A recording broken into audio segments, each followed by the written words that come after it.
Y es que esa es la virtud. Yo voy a insistir mucho en que hay que hacer las cosas una y mil veces. Ese señor es Steve Jobs, al que mucha gente conoce porque es el creador de los iPods que la mayoría de vosotros lleváis en el bolsillo. Pero yo le traigo aquí porque es un tío que tiene la virtud de ser tremendamente obstinado. Fíjate si es obstinado que fundó una empresa, se encontró con que todos le llamaban loco, que nadie le apoyaba, intentó levantar su empresa, contrató un director externo, el director externo le acabó despidiendo y su empresa se fue al garete. Y cuando su empresa estaba agonizando, después de que la habían despedido, la llamaron para que la levantase. Consiguió levantarla y hacer de Apple la empresa de tecnología más grande del mundo. Pero fíjate si el tío será cabezón, que le diagnosticaron un cáncer de páncreas, que es el cáncer más mortal en hombres, le dieron 2 meses de vida y creo que de esto han pasado 5 años y el tío sigue ahí dando guerra. Entonces, para mí es un ejemplo, no por ser un triunfador, porque ahora dirige la empresa de tecnología más grande del mundo y le hayan nombrado el año pasado el mejor CEO del mundo. Para mí es un ejemplo de constancia, ¿no? De querer insistir y de saber que las cosas te pueden salir mal, pero si sigues el camino que te indica tu corazón y intentas hacer lo que te gusta, siempre vas a tener una posibilidad de encontrar el éxito. Por eso os he puesto estos 3 ejemplos y os digo que los 3 tienen una cosa en común, y lo que tienen en común es la pasión.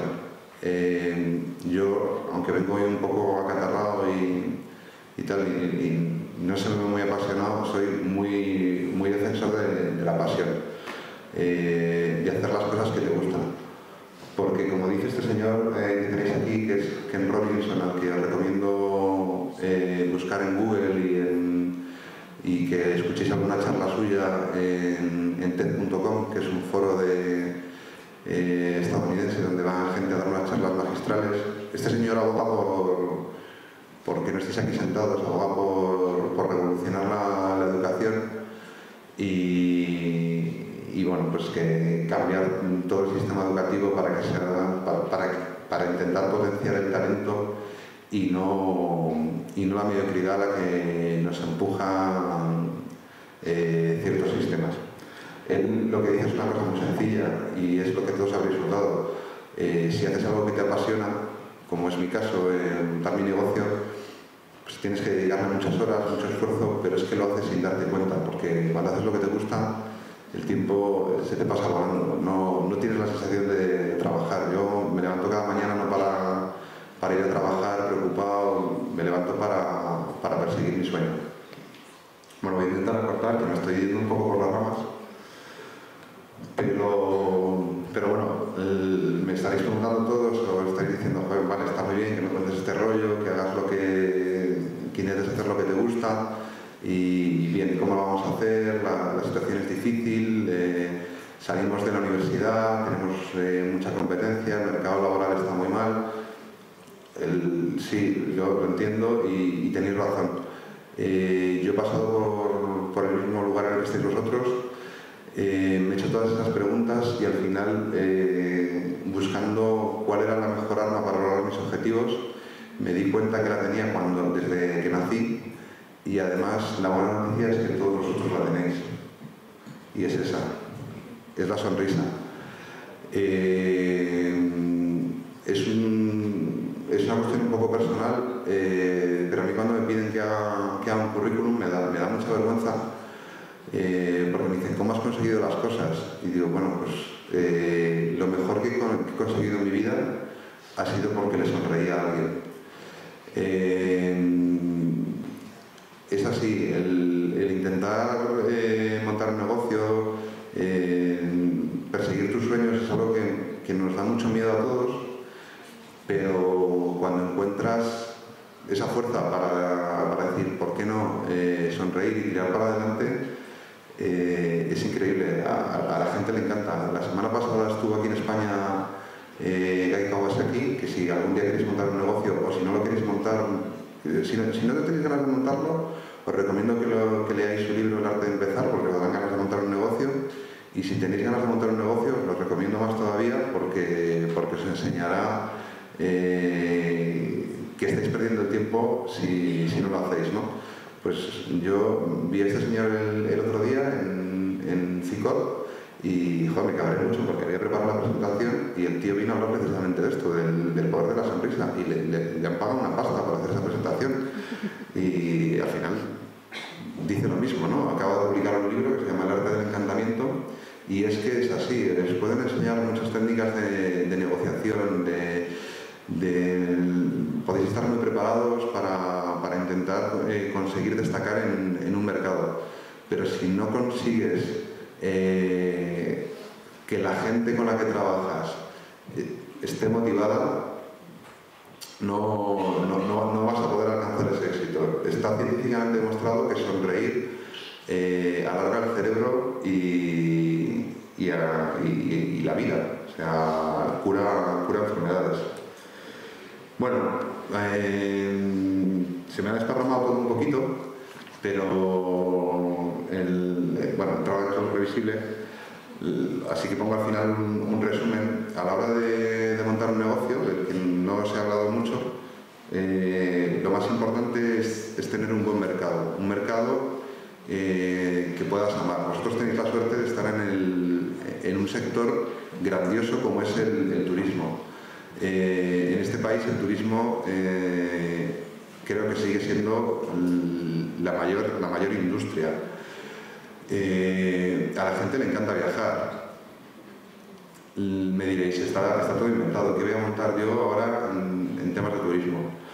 Pues no lo sé, pero lo importante no es que las cosas estén inventadas y que haya competencia. Lo importante para mí es que pueda haber un mercado que tú puedas conocer, donde consigas hacerte un hueco. Yo, la idea de mi empresa no fue nada original, lo monté porque mi socio había trabajado en una empresa parecida, le gustó la idea, me la contó y dijimos, ¿hay un mercado donde pueda funcionar? Pues adelante. Así que esa es un poco la clave, tener un mercado grande más que una idea brillante. Los inventos más grandes son el chupachups, la fregona, todo este tipo de cosas que es único, pero todo lo demás está inventado. Pero hay que buscar llevar tu negocio a donde haya mercado. Crearse un mercado es muy difícil. Utilizar el apalancamiento, como os he dicho, que me encanta. Buscar herramientas como la tecnología que te permiten tener tu negocio abierto a la hora que tú estés en la cama. La innovación, como decía antes, es una actitud. Innovar en un negocio es muy necesario y muy desagradable al mismo tiempo, porque cuando innovas, si lo haces bien, vas a ser copiado al minuto, pero eso no te tiene que servir de freno. Innovar tiene que ser una actitud constante. Insistir, estaba comentando antes también, antes de entrar, si tenéis miedo a montar una empresa es normal, si tenéis miedo a fracasar es de lo más normal y es lo más probable que fracaséis no una, sino incluso varias veces, pero eso no debería apartaros de seguir intentándolo. Tenemos la mala suerte, y Belén lo sabrá por la AGE también, que estamos en un país donde emprender es duro, porque cuando te pegas un tortazo la gente te pone la cruz. El fracaso está muy mal visto. Enseguida solo queremos triunfadores y parece que cuando fracasan, pues solo nos sale decir de dentro, ya lo sabía. ¿Y por qué no te dedicas a otra cosa y busca un buen trabajo y déjate el par de cuentos? Yo estoy totalmente en contra de eso. El fracaso es siempre una oportunidad. Fracasar te hace más fuerte y cuando se pone a prueba un emprendedor no es cuando triunfa, es la capacidad que tiene de levantarse cuando ha fracasado. Así que os animo a intentarlo, a arriesgar, porque si no asumís que el riesgo os puede dar lo que vosotros queréis, nunca lo vais a saber. Lo más difícil y lo más duro es arrepentirse de las cosas que uno no intenta. Así que estamos aquí hablando, el seminario que se titula Desafíos y retos para el futuro. Pues el reto es ese. Por muy mal que penséis que estén las cosas, por muy difícil que estén, el reto es que vosotros hagáis lo que de verdad sentís y lo intentéis.